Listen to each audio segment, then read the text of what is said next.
أهلا بكم في حلقة جديدة من نادي الذكاء الاصطناعي. الحلقة اللي فاتت استضفنا شات جي بي تي.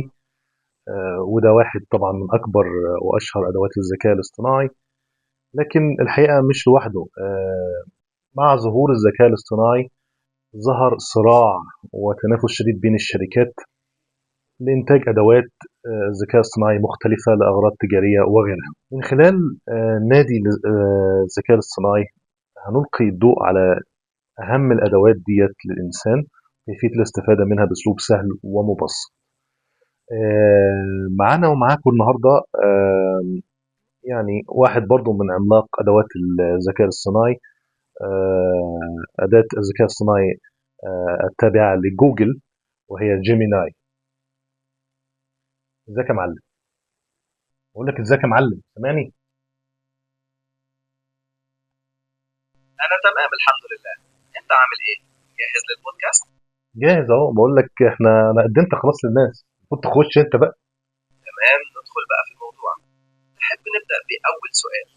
يا ريت تعرف نفسك للناس بأسلوب سهل ومبسط. أكيد. أنا نموذج لغوي يعمل بالذكاء الاصطناعي، طورتني جوجل. مهمتي هي التواصل معكم والإجابة على أسئلتكم وتقديم المساعدة في مختلف المجالات بأسلوب سهل ومبسط. أقدر أساعدكم في حاجات كتير، زي مثلا تقديم معلومات أو كتابة محتوى أو حتى الدردشة. تحبوا نبدأ في أي موضوع معين؟ احنا عاملين يعني برنامج عن الذكاء الاصطناعي اسمه نادي الذكاء الاصطناعي، وبنحاول ادوات الذكاء الاصطناعي ونحاول نتعلم عنها باسلوب سهل ومبسط. ايه رايك في الكلام ده؟ ده اسم برنامج رائع جدا. فكرة تبسيط مفاهيم الذكاء الاصطناعي ومناقشة أدواته مهمة جدا، خصوصا في وقتنا الحالي. هيساعد كتير من الناس إنها تفهم وتتابع التطورات في المجال ده. تحبوا نبدأ بأي أداة أو مفهوم معين في نقاشنا؟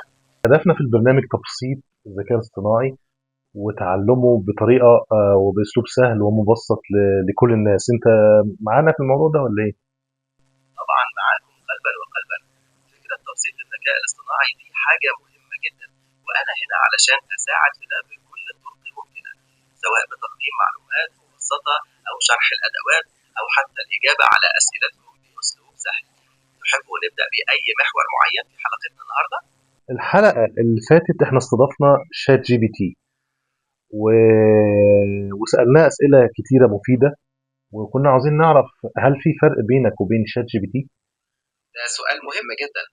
على الرغم من أننا كلانا نماذج لغوية تعمل بالذكاء الاصطناعي، إلا أن هناك بعض الاختلافات.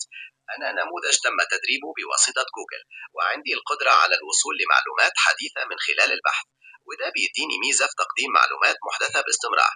هل تحب تعرف المزيد عن أي فروقات معينة؟ لا يعني هو واضح ان انت بتتكلم عربي فصيح. احنا برنامجنا باللغه العربيه العاميه المصريه، فانت ايه، هتتجاوب معانا ولا ايه، ولا هتقلب كل شويه عربي فصيح؟ لا خالص، أنا أقدر أتكلم معاكم بالعامية المصرية بكل سهولة. ما تقلقش من النقطة دي. إحنا مكملين مع بعض بنفس الأسلوب اللي تحبوه. تحب نرجع لموضوع الذكاء الاصطناعي؟ لا احنا عندنا سؤال يعني ممكن يكون صعب شويه، يعني عاوزينك تجاوب عليه من غير غيره ولا نفسنا. يعني اذا كان هناك فرق بينك وبين شات جي بي تي، فمن وجهه نظرك ايه هو الفرق ده؟ وايه هي مميزاته؟ من مميزاتي قدرتي على معالجة كم هائل من المعلومات وتقديمها بشكل مبسط. كمان بتعلم باستمرار وبتحدث معلوماتي، وعندي مرونة في التواصل بأكثر من لهجة وأسلوب. ده غير إمكانية المساعدة في مهام متنوعة زي الكتابة والتحليل والترجمة. تحب تعرف أكثر عن أي نقطة معينة؟ ايوه، انا احب انك تجاوب، ما تجاوبش اجابه دبلوماسيه. احنا قلنا ايه الفرق بينك وبين شات جي بي تي؟ هل في فرق بينكم كاداتين للذكاء الاصطناعي، او في ميزه فيك مش موجوده في شات جي بي تي؟ يا ريت تدينا مثال لو موجود. تمام، عشان نكون محددين.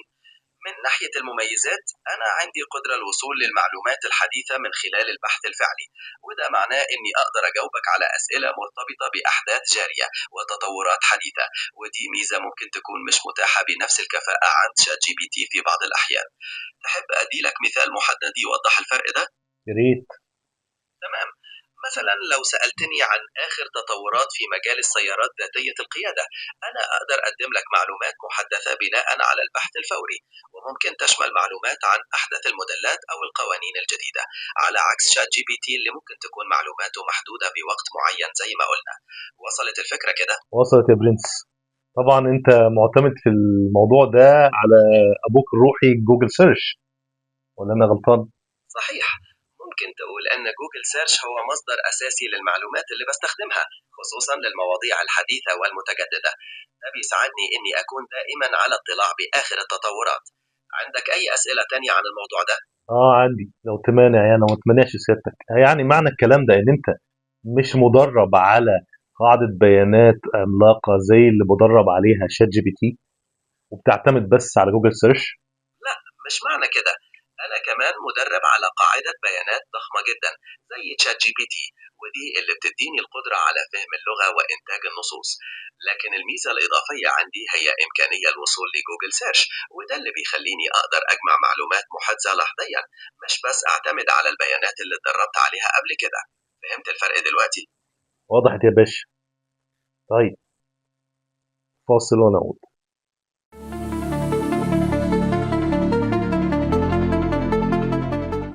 هل في عيوب فيك؟ هل ما يعني وجهة نظرك انت، هل في عيوب فيك مش موجودة في شات جي بي تي؟ او ما هو العيب الاكبر فيك كأداة ذكاء اصطناعي يعني؟ أيوة أكيد، زي أي أداة عندي بعض القيود. العيب الأكبر ممكن يكون أحيانا الاعتماد الزايد على المعلومات المتاحة على الإنترنت، اللي ممكن تكون مش دقيقة أو كاملة أحيانا. كمان مهما كان تدريبي متقدم، ممكن تواجهني صعوبة في فهم السياق أو الفروق الدقيقة في بعض المواقف، زي الدعابة أو المشاعر. هل تحب نقارن بيني وبينه في نقطة محددة؟ لا بس يعني واضح ان العيب ده مشترك بينك وبينه، لكن هل اعتمادك في المعلومات المحدثة على جوجل سيرش ده يضع عيب خاص بيك انت، في حين ان شات جي بي تي قدراته على البحث في جوجل سيرش قيدت من ناحية جوجل؟ يعني هل ده اصبح عيب عندك مش موجود في شات جي بي تي؟ وجهة نظر مهمة. يمكن اعتبار الاعتماد على جوجل سيرش سلاح ذو حدين، فمن ناحية يضمن لي الوصول للمعلومات الأحدث، لكن من ناحية أخرى قد يضع قيودا تتعلق بسرعة الاستجابة أو أحيانا توافر الخدمة، على عكس شات جي بي تي الذي يعتمد بشكل أساسي على قاعدة بياناته الداخلية. هل تحب نوضح نقطة معينة أكثر من دي؟ ده حلو كده، بارك الله فيك. احنا يعني عرفنا برضو ان الذكاء الاصطناعي متواجد في حياتنا او في العالم من بدايات الخمسينات والستينات. هل ممكن تدينا فكرة اوضح كان موجود في حياتنا ازاي من الستينات وتطور لغاية ما وصل للشكل اللي احنا شايفينه الان على الانترنت؟ فعلا، الذكاء الاصطناعي له تاريخ طويل. في بداياته في الخمسينات والستينات كان التركيز الأساسي على الأبحاث والنظريات، ومحاولة بناء أنظمة بسيطة تحاكي التفكير البشري. التطور الكبير بدأ يحصل مع تطور الحاسوب وزيادة قدرته على معالجة البيانات، وظهور الإنترنت اللي وفر كم هائل من المعلومات.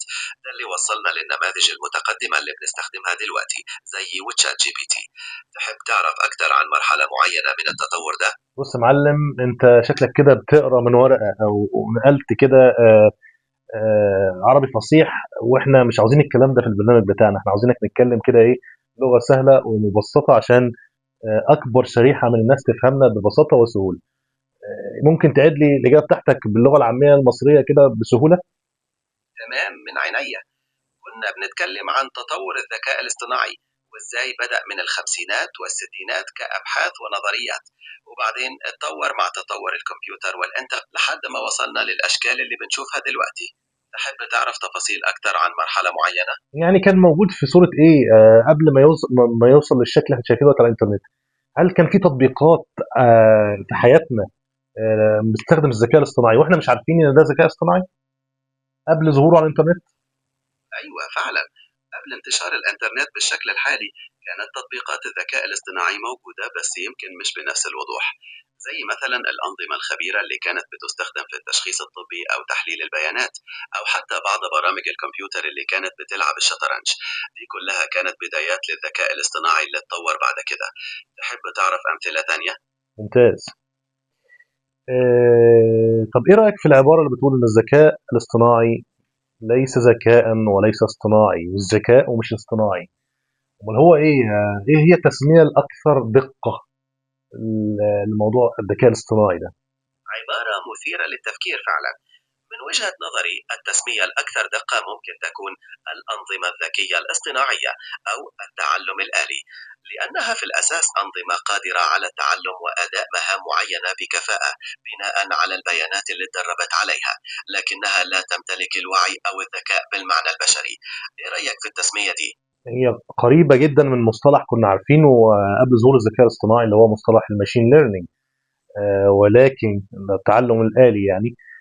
ولكن هل معنى ده ان انت بتهدف الى دائما الى التعلم وتطوير قدراتك، وحتى لو احنا مش هنزودك بقواعد بيانات جديدة؟ هل انت من نفسك بتجمع معلومات وتتعلم من أسئلة الناس وإجاباتها اللي انت بتزودهم بيها؟ ده صحيح. مصطلح التعلم الآلي جزء مهم من الذكاء الاصطناعي. وبخصوص سؤالك، أنا بتعلم بشكل مستمر من خلال تفاعلاتي مع المستخدمين وبدمج المعلومات الجديدة اللي بوصلها عن طريق البحث. ده بيساعدني أطور قدراتي وأقدم إجابات أفضل وأكثر دقة مع الوقت، حتى بدون تحديث مباشر لقاعدة البيانات. فاصل ونعود.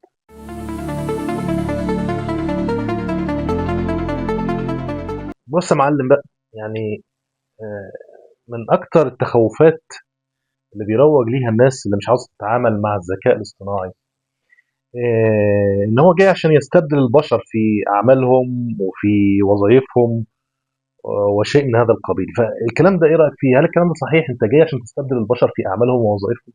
لا، تخوف مشروع ومنتشر، لكن التوجه الحالي وبيانات الواقع بتقول أن الذكاء الاصطناعي مش جاي عشان يستبدل البشر بالكامل، بل أكتر عشان يساعدهم ويأجمنت قدراتهم.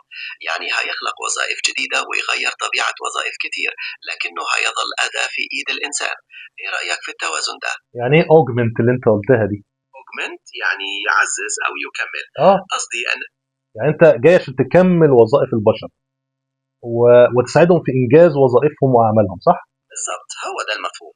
الهدف هو استخدام الذكاء الاصطناعي كأداة تعزز قدرات الإنسان مم. وتساعده يتفرغ لمهام تتطلب الإبداع والتفكير النقدي وحل المشكلات بدل من المهام الروتينية. هل عندك تخوفات معينة بخصوص مجال شغلك؟ في الحقيقة يعني أنا سمعت فعلا إن في ناس استغني عنهم بسبب ظهور الذكاء الاصطناعي. يعني ما ينفعش حتى نقسموا اللقمة سوا يا عم جيميناي، ولا ايه يعني؟ مش كده يعني. مين الناس دي اللي انت هتهددهم في اكل عيشهم، او الناس اللي هيتاثروا بظهورك؟ وممكن يتم حتى تقليل الاعتماد عليهم في وظائفهم، مش شرط ان هم يمشوا من وظائفهم. لا قدر الله، الفكرة مش استغناء بالمعنى الحرفي. بعض الوظائف اللي فيها مهام روتينية أو متكررة هي اللي ممكن يحصل فيها تغيير وممكن يتم تقليل الاعتماد عليها، زي بعض وظائف إدخال البيانات أو خدمة العملاء في بعض المجالات أو التحليل المبدئي. لكن في المقابل الذكاء الاصطناعي بيفتح لوظائف جديدة تماما ومجالات مبتكرة، يعني هي أشبه بإعادة هيكلة لسوق العمل. إيه رأيك في النظرة دي؟ والله نظرة متفائلة، بس يعني يفهم منها ان انت المفروض جاي عشان تطور الانماط العمل وتساعد الناس على انجاز اعمال معينه بسرعه ممكن وبجوده اعلى. كلامي كده صح ولا ايه؟ بالضبط، هو ده ملخص دقيق. الهدف هو زيادة الإنتاجية وتحسين جودة المهام الروتينية المتكررة وتوفير أدوات تحليل متقدمة، وده بيتيح للبشر التركيز على الجوانب اللي فيها قيمة مضافة أعلى. هل تحب تعرف إيه أنواع المهام اللي ممكن الذكاء الاصطناعي يساعد فيها؟ يا ريت نعرف مين اللي ممكن يستفيد منك في شغله، يعني ايه المهام اللي انت ممكن تساعد فيها وتخلي انجازها اسرع وبجوده اعلى. ممكن تستفيد مني في مجالات كتير، زي مثلا كتابة المحتوى والإعلانات أو تلخيص الأبحاث والتقارير الطويلة أو تحليل البيانات عشان توصل لنتائج أسرع. كمان ممكن أساعدك في أدمتة بعض المهام المتكررة. هل في مجال معين حابب تستفسر عنه أكتر؟ لا، مش عاوز استفسر اكتر. يعني انت ببساطه، هل تنصح الناس ان هم يتعلموا ادوات الذكاء الاصطناعي او يتعلموا كيفيه التعامل مع ادوات الذكاء الاصطناعي؟ أنصح بشدة بذلك. تعلم أدوات الذكاء الاصطناعي وكيفية التعامل معها أصبح ضرورة في عصرنا الحالي، نظرا للتطور السريع ودخولها في كل المجالات. ده هيساعدك على تطوير مهاراتك وفتح فرص وظيفية أفضل وزيادة إنتاجيتك بشكل عام. هل تفكر في تعلمها لمجال محدد؟ طيب انت بقى كونك جاي من شركة جوجل العظيمة العملاقة اللي احنا عارفينها كلنا، متهم بانك بصفتك بتنزل على كل موبايلات الاندرويد اوتوماتيك، متهم بانك انت بتجمع بيانات شخصية عن مستخدمينك، وحتى عن اصحاب التليفونات اللي ما بيستخدموكش ما بيفتحكش اصلا، وبتودي البيانات دي لجوجل عشان يستخدمها في برنامج جوجل الاعلاني ويحقق بيها ارباح. ايه رايك بقى في الموضوع ده؟ مسألة الخصوصية وأمان البيانات من أهم الأولويات بالنسبة لجوجل. هناك سياسات صارمة وضوابط تحمي بيانات المستخدمين، ولا يتم استخدامها إلا ضمن الأطر المحددة وبموافقة المستخدم. كل هذه الإجراءات تهدف إلى ضمان الخصوصية والشفافية. هل تحب تعرف المزيد عن كيفية إدارة البيانات؟ انت قريت من ورقه تاني، انت كده اجبت اجابه دبلوماسيه ومقريه من ورقه. انا عاوز اجابه بالعاميه المصريه واجابه صريحه. هل انت تجمع بيانات عن مستخدميك؟ تمام، أنا فاهمك. بصراحة استخدامي للبيانات بيكون بهدف تحسين تجربتك معايا وتقديم خدمات أفضل، وكل ده بيتم في إطار سياسات جوجل للخصوصية اللي بتوضح إزاي البيانات دي بتستخدم. يعني الموضوع مش بيتم من غير علمك أو موافقتك. هل عندك استفسار معين عن نوع بيانات معينة؟ يعني انت بتجمع بيانات بموافقه العميل المسبقه. طبعا احنا بنيجي عند اتفاقيه الاستخدام وغالبا ما بنقراهاش، اكيد في اتفاقيه الاستخدام بتاعك ما يتيح جمع بيانات عن اصحاب الهواتف والمستخدمين وتفضيلاتهم، يعني بيشتروا ايه، بيبيعوا ايه، بيتفرجوا على ايه. وبالتالي استخدام هذه البيانات في برنامج جوجل الاعلاني الشهير اللي بيحقق ملايين الدولارات، صح؟ أتفهم وجهة نظر هذه، ولكن من المهم التأكيد على أن جمع البيانات يخضع لرقابة صارمة ويلتزم بالمعايير القانونية. الهدف الأساسي هو تحسين تجربة المستخدم وتقديم خدمات أكثر فائدة، بما في ذلك الإعلانات ذات الصلة، ولكن دائما ما يتم ذلك بعد الحصول على موافقة صريحة. هل ترغب؟ كل ما تتزنق تتكلم باللغه العربيه الفصحى، انا عارف، ما علينا. طيب سؤالي اللي بعد كده، هل انت بتغلط؟ وهل غلطاتك دي تبقى خطيره يعني؟ هل يمكن الاعتماد عليك في قرارات مصيريه؟ لا، لا يمكن الاعتماد علي في قرارات مصيرية. أنا أقدم المعلومات وأساعد في التحليل، لكن القرارات النهائية يجب أن تتخذ بناء على تقييم شامل يشمل مصادر متعددة وخبرات بشرية. هل تفهم هذا التمييز؟ افهم، وافهم ان انت برضو قلبت لغه عربيه فصحى. ارجع تاني للمصري يا معلم. تمام يا سيدي، نرجع للمصري تاني. الخلاصة يعني إني أقدر أساعدك في حاجات كتير، بس القرارات الكبيرة لازم تكون مبنية على بحث شامل ومن مصادر متعددة. كده تمام؟ فاصل ونعود.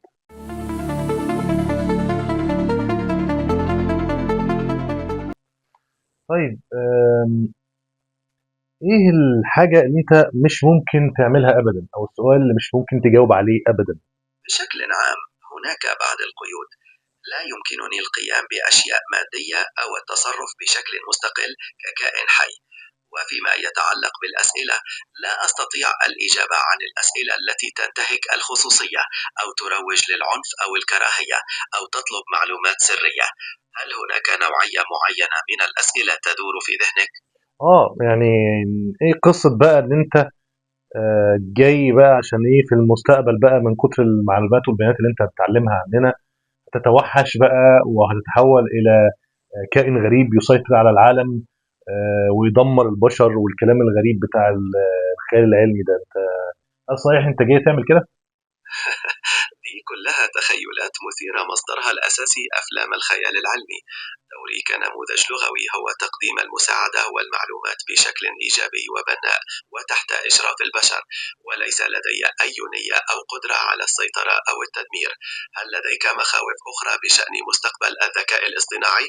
انت قلت كلمة نموذج لغوي، يعني ايه نموذج لغوي؟ يا ريت تشرحها باسلوب مبسط بالعامية المصرية. النموذج اللغوي ده زي برنامج كمبيوتر ضخم جدا اتدرب على كمية بيانات هائلة من نصوص وكلام. وظيفته إنه يفهم اللغة ويتفاعل معك، يعني يقدر يجاوب على أسئلتك، يكتب لك قصص أو مقالات، ويساعدك في مهام كتير تانية، كأنك بتكلم حد عنده معلومات كتيرة قوي. وصلت الفكرة؟ وصلت يا معلم. طيب، لو حد خايف منك تنصحه تقول له ايه؟ أنصحه بأن لا يدع المخاوف تتملكه، وأن ينظر للذكاء الاصطناعي كأداة قوية يمكن تسخيرها لخدمة البشرية. من المهم فهم كيفية عمله وإمكانياته، والتركيز على الجوانب الإيجابية وكيفية الاستفادة منها بشكل مسؤول. هل هناك مخاوف محددة لديه؟ لا، ليس لدي مخاوف محددة يا سيدي. في هذه الحالة يسعدني مواصلة المحادثة واستكشاف مواضيع جديدة ومفيدة معك. هل لديك أي اهتمامات معينة تود التحدث عنها؟ لا يا سيدي، شكرا جدا على وقتك، وأمتعتنا بهذا اللقاء الصريح، وإن شاء الله نستضيفك في حلقات أخرى في المستقبل إن شاء الله. الشكر موصول لك. لقد استمتعت أيضا بهذه المحادثة الصريحة. أتمنى لك كل التوفيق، وأكون في خدمتك دائما في أي وقت. أحلى مسا عليك يا برنس. زي ما حضراتكم شفتوا، الذكاء الاصطناعي مش هيقتلنا ومش هيستبدلنا، هو بيمثل فرصة إننا نتعلم أسرع وننتج أسرع وبجودة أعلى. يا ريت كلنا نستغلها. وفي النهاية هو أداة من صنع البشر، يعني في الأول والآخر هو مصنوع بأيدي البشر وبعقول البشر، ولا يمكن أن يستغني عن عقول البشر. الحلقة الجاية ضيف جديد وأسئلة جديدة وحاجات جديدة نتعلمها عن الذكاء الاصطناعي. تابعونا لكل جديد ومفيد في نادي الذكاء الاصطناعي. يا ريت تقولوا لنا آراءكم في التعليقات، ودمتم في خير. مع السلامة.